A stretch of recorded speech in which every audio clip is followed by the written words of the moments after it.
माता, ये आज आपने कैसे वस्त्र पहने हैं? आपकी मांग में सिंदूर भी नहीं है और ये सारा राजमहल ऐसे सूना क्यों पड़ा है? और पिताश्री भी आपके पक्ष में नहीं है। बोलो माँ, मेरे पिताश्री कहाँ है? बोलो।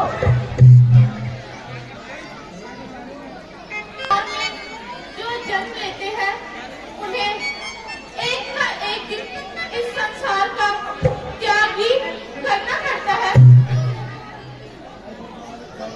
त्याग करने के बाद जो घटी धर्मात्मा पुरुष को मिलती है, जो परम धाम उन्हें मिलता है, हमारे पिता भी उसी परम धाम को फिलहाल नहीं माता नहीं, ऐसा मेरा भी नहीं हो सकता। पिता से छोड़कर नहीं जा सकते। माता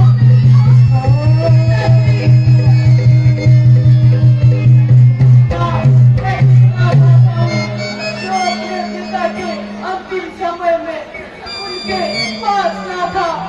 माता, आप सब उनके पास थी, उन्होंने मुझे अवश्य पुकारा होगा और मेरे लिए कोई संदेश जरूर दिया होगा।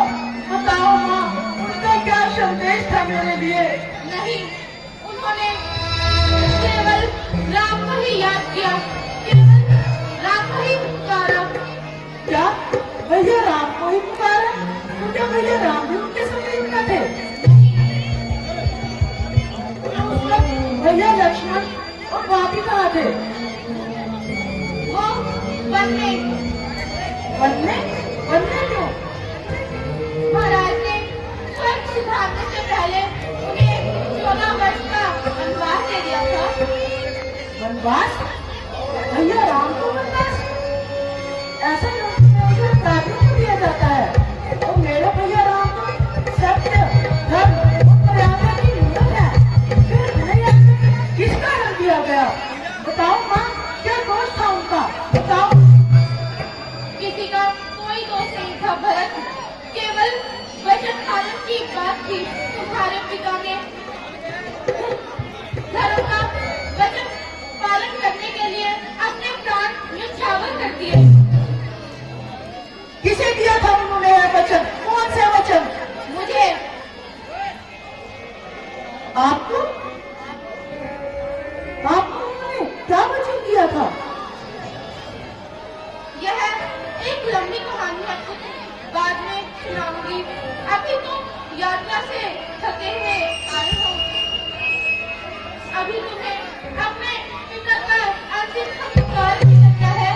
यह अयोध्या का राज्यभार भी संभालना है। एक राजा को बालकों की भांति इस प्रकार रोना नहीं चाहिए पुत्र। आप बिल्कुल ठीक कह रहे हैं माता। यह समय आप बहाने का नहीं है। मुझे तो ऐसा प्रतीत हो रहा है कि कोई बहुत बड़ा षड्यंत्र रचा गया है।